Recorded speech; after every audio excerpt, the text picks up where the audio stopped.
नमस्कार दोस्तों, स्वागत है एक बार फिर आपका कोरोना अपडेट में। आज का कोरोना अपडेट का जो सेगमेंट है वो सेंसिटिव भी है और इम्पोर्टेंट भी। वो इसलिए क्योंकि आज जिस टॉपिक पे हम बात करने वाले हैं वो है लॉकडाउन इन सेक्सुअल हेल्थ। और बहुत सारे सवाल बहुत से लोगों के हम तक पहुँचे हैं और हमसे वो घुमा के वो सवाल पूछते हैं, तो सोचा क्यों ना इस टॉपिक को हेड ऑन यानी कि सीधा सीधा इसको टैकल किया जाए। तो आज मैंने इनवाइट किया है सेक्सुअल हेल्थ और लॉकडाउन के बारे में बात करने के लिए डॉक्टर श्याम मिथ्या को, जो मेरे साथ इस वक्त जुड़े हुए हैं। Doctor Shyam, welcome to corona update. नमस्कार, thank you for having me on the corona update. Doctor Shyam, पहला question straight on bang on. Lockdown की वजह से रेगुलर कपल्स में सेक्सुअल एक्टिविटी को लेके क्या दिक्कतें आ रही हैं according to you? Sexual life में हम लॉकडाउन की वजह से दो टाइप के रिस्पॉन्सेज देख रहे हैं। एक टाइप के पीपल ये हैं कि ये कपल्स को एक दूसरे के साथ टाइम बिताने का अच्छा मौका मिला है। लोग अच्छा टाइम बिता रहे हैं, इमोशनल इंटीमेसी इम्प्रूव हो रही है, कम्युनिकेशन इम्प्रूव हो रहा है। जो टाइम वो कभी स्पेंड नहीं कर पाए थे, आज लॉकडाउन के कारण वो एक दूसरे के साथ ज़्यादा अच्छा टाइम स्पेंड कर पा रहे हैं, जिसके कारण उनकी सेक्सुअल लाइफ में ज़्यादा इम्प्रूवमेंट आया है। इंटीमेसी इम्प्रूव हुई है, कम्युनिकेशन इम्प्रूव हुआ है एंड रिस्पॉन्स भी इम्प्रूव हुआ है। दूसरी टाइप के लोगों में ये पाया गया है कि ये कपल्स ज़्यादा स्ट्रेस फील कर रहे हैं। अब ये स्ट्रेस किसी भी चीज़ का हो सकता है। ये स्ट्रेस फाइनेंशियल स्ट्रेस हो सकता है या फिर इमोशनल स्ट्रेस हो सकता है, सोशल स्ट्रेस हो सकता है। ये पाया गया है कि बिकॉज ऑफ स्ट्रेस ये लोग का कम्युनिकेशन थोड़ा सा हैम्पर हो रहा है। लॉकडाउन के कारण बाहर नहीं जा पा रहे हैं, तो फ्रस्ट्रेशन बिल्टअप हो रहा है।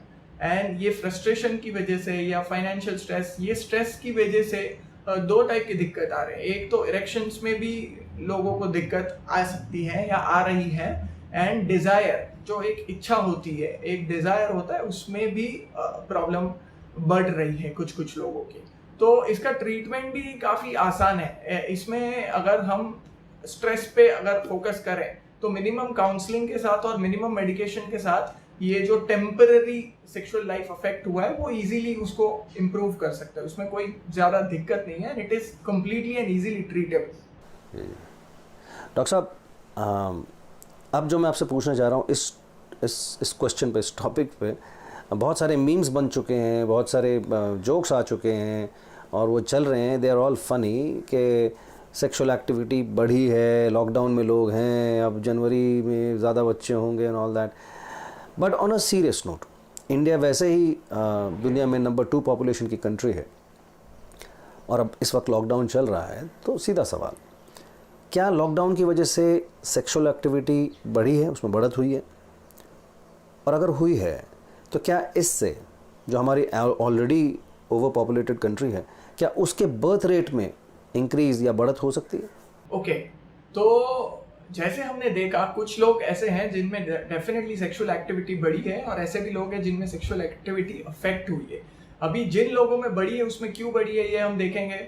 तो ये लोग अपने साथ, ये कपल्स एक दूसरे के साथ टाइम अच्छे से स्पेंड कर पा रहे हैं, इक्वल रिस्पॉन्सिबिलिटी ले रहे हैं। वो चाहे वो काम हो, चाहे वो खाना बनाना हो, चाहे वो घर का काम हो, साथ में गेम्स खेल रहे हैं, साथ में गाने गा रहे हैं, साथ में एक्सरसाइज कर रहे हैं, साथ में प्रे कर रहे हैं। तो ये लोग अच्छा टाइम स्पेंड कर पा रहे हैं एक दूसरे के साथ, जो शायद पहले लॉकडाउन के पहले दोनों बिजी होने के कारण नहीं कर पाते हो। तो आज वो कर पा रहे हैं और उसका क्लियर डायरेक्ट इम्पैक्ट उनकी सेक्सुअल लाइफ में दिख रहा है। It is improving, emotional intimacy is also improving and sexual life is also improving.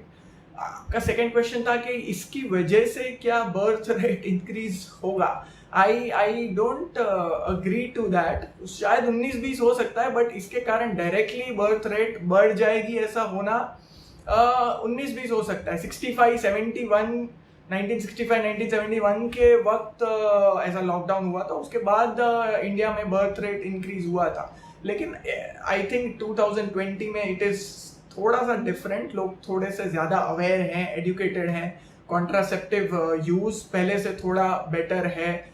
Apart from this there are other activities also people doing. Entertainment के लिए दूसरे साधन हैं, टेलीविजन है, डिजिटल मीडिया है, अमेजोन है, नेटफ्लिक्स है। तो इसको छोड़ के दूसरे भी चीज़ें चल रही है, एंटरटेनमेंट चल रहा है, लोग घर से भी काम कर रहे हैं, आईटी इंडस्ट्री पहले से ज़्यादा है, तो लोग घर पे बैठ के भी they are working from home, so it is not only the sexual activity but people are involve in other activities also. So I don't think इसके कारण बर्थ रेट में इतना आगे जाके फर्क देखने मिलेगा. डॉक्टर साहब, बहुत से कपल्स ना फैमिली प्लानिंग फॉलो करते हैं, ऐसे में कॉन्ट्रासेप्टिव्स की ज़रूरत पड़ती है, और आप भी जानते हैं, हम भी जानते हैं कि हॉस्पिटल्स अभी सिर्फ प्रायोरिटी पे कोविड-19 के पेशेंट्स हैं. जो छोटी मोटी क्लिनिक्स होती थी, स्पेशली फर्टिलिटी क्लिनिक्स थी, वो सब बंद हैं. तो ऐसे में अकॉर्डिंग टू यू, क्या लोगों को कॉन्ट्रासेप्टिव्स लेने में, ख़रीदने में, डिस्पेंस करने में दिक्कतें आ रही हैं? आई थिंक ये सही है कि इनिशियल फेज ऑफ लॉकडाउन में कॉन्ट्रासेप्टिव्स मिलने में लोगों को थोड़ी सी दिक्कत आ रही थी, बट आई डोंट थिंक इसका रीजन ये है कि it was because of availability, वो खत्म नहीं हो गए थे, but it was actually because of distribution and transport issue. Medical stores वाले जो भी स्टॉक्स है, जो भी कॉन्ट्रासेप्टिव का स्टॉक्स है, वो जनरली डिस्ट्रीब्यूटर से लेते हैं, और लॉकडाउन की वजह से ट्रांसपोर्ट में भी डेफिनेटली दिक्कत थी, तो डिस्ट्रीब्यूटर से वो प्रॉपर्ली डिस्ट्रीब्यूट ही नहीं हुआ था इनिशियल फेजेस में, जिसके कारण लोगों को शुरुआत में शायद कॉन्ट्रासेप्टिव्स मिलने में दिक्कत आ रही थी. But I don't think it was because of availability, या कि वो इतनी सेक्सुअल लाइफ और एक्टिविटी बढ़ गई और सारे कॉन्ट्रासेप्टिव्स खत्म हो गए थे, वो रीजन नहीं था. I think it was distribution and transport, ये रीजन के वजह से स्टार्ट में अवेलेबिलिटी में इश्यूज था, जो आई थिंक काफ़ी हद तक अभी रिजॉल्व हो चुका है. ओके डॉक्टर साहब, अब जो मैं सवाल पूछने वाला हूँ, ये जो हमारे दर्शकों का सवाल हम तक आते हैं, जो हमसे पूछते हैं या मुझसे कहा जाता है कि मैं पूछूं किसी एक्सपर्ट से, उस फहरिस्त में, उस लिस्ट में सबसे ऊपर का सवाल है, और वो ये है कि सेक्सुअल एक्टिविटी और सोशल डिस्टेंसिंग का पालन एक साथ कैसे कर सकता है कोई? आई थिंक मैं ये क्वेश्चन थोड़ा सा समझाना चाहूँगा हमारे व्यूअर्स को. Because of lockdown, social distancing follow करते हुए जो पार्टनर्स एक दूसरे के साथ नहीं है, उनमें तो डेफिनेटली सेक्सुअल एक्ट अभी पॉसिबल नहीं है और नहीं होना भी चाहिए. बट आई थिंक ये क्वेश्चन का मतलब ये है कि जो लोग घर में एक दूसरे के ऑलरेडी साथ में हैं, क्या वो लोगों को सेक्सुअल एक्ट के वक्त सोशल डिस्टेंसिंग फॉलो करने की ज़रूरत है? तो आई थिंक लॉजिकली स्पीकिंग वो पॉसिबल ही नहीं है. अगर घर में किसी को भी सिम्टम है नहीं, कुछ सब हेल्दी है, तो घर के अंदर सोशल डिस्टेंसिंग फॉलो करने की ज़रूरत नहीं है. अगर किसी भी एक व्यक्ति को कोई भी प्रकार के सिम्टम्स आते हैं, तो डेफिनेटली उस पर आगे इन्वेस्टिगेशन होना चाहिए और वहाँ पे सोशल डिस्टेंसिंग की ज़रूरत है. अगर किसी को सिम्टम नहीं है, तो घर के अंदर दो पार्टनर्स के बीच कोई भी प्रकार की सोशल डिस्टेंसिंग की ज़रूरत नहीं है. और रहा सवाल अगेन, जो पार्टनर्स एक दूसरे के साथ नहीं है इस वक्त, डेफिनेटली वो लोग के लिए अभी बिकॉज ऑफ सोशल डिस्टेंसिंग कोई भी प्रकार का सेक्सुअल एक्ट होना भी नहीं चाहिए, और आई थिंक हो भी नहीं रहा है. और डॉक्टर साहब, एक आर्टिकल भी मैंने पढ़ा था, और ये इंटरनेट पे भी है, और ये ऑलमोस्ट कंफर्म्ड है, लेकिन कोई भी चीज़ क्या होता है कि किस सोर्स से आ रही है वो बहुत डिपेंड करता है. तो आप मेरे राइट सोर्स हैं इस वक्त. मैं यही पूछ रहा हूँ कि लॉकडाउन के दौरान क्या पोर्न यूजेज में बढ़ोतरी हुई है, और अगर हुई है तो इससे क्या दिक्कत आ सकती है? जी हाँ, ये बिल्कुल सही है. According to recently published article in major news channel, porn usage definitely बढ़ा है.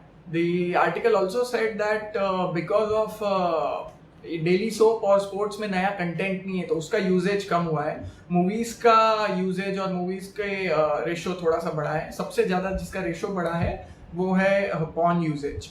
आर्टिकल ऑल्सो सेड दैट ये जो चैनल्स होते हैं, ये सब्सक्राइबर्स को सब्सक्राइबर के लिए 15 डेज का, 1 मंथ का फ्री ट्रायल दे रहे हैं, जिसके वजह से भी काफ़ी यूजेज बढ़ा है. बट आई वुड से वो पॉर्न व्यूअरशिप और पॉर्न यूजेज बढ़ा है. पॉर्न एडिक्शन ये एक डिफरेंट टर्म है, इसको मैं एडिक्शन लेवल तक नहीं कहूँगा, बट डेफिनेटली अभी के टाइम में because of the lockdown porn usage has definitely gone up. ये बढ़ा है डेफिनेटली. पॉर्न यूजेज के बारे में मैं एक बात ऐड करना चाहूँगा. Because of the social perception and because of the content, even after uses या पॉर्न व्यूइंग के बाद लोगों में फ्रस्ट्रेशन बढ़ता है, गिल्ट बढ़ता है, जिसके कारण एक्चुअली इवेंचुअली उनमें सेक्सुअल लाइफ में प्रॉब्लम आ सकते हैं because of the frustration, because of guilt and because of emotional issues. So it is in long run it is definitely harmful for your mental health, emotional health as well as sexual health. It is harmful. Doctor साहब, अब एक serious सवाल. According to some researchers and some news as well, sperms में यानी शुक्राणु में भी corona virus पाया गया है, ऐसा क्लेम है, ऐसा रिसर्चर्स बताती हैं. तो मेरे दो सवाल. पहला, क्या ये पॉसिबल है कि स्पर्म में कोरोना वायरस हो सकता है? दूसरा, अगर ये सच है तो ये कितना खतरनाक हो सकता है? I think it is still under evaluation. जो patients, there was a recent article which says that जो पेशेंट्स हॉस्पिटल में एडमिट थे उनमें से 30% अप्रॉक्सीमेटली 30% लोगों के सीमेन में कोरोना वायरस पाया गया था. क्या ये खतरनाक हो सकता है? आई थिंक इससे ज्यादा यू नीड टू अंडरस्टैंड कि कोरोना स्प्रेड कैसे होता है. तो जो हमारा रेस्पिरेटरी सिक्रीशन होता है वो डायरेक्ट अगर किसी पर्सन के हम कांटेक्ट में आ रहे हैं तो उससे स्प्रेड हो सकता है, या रेस्पिरेटरी सिक्रीशन कुछ चीज़ों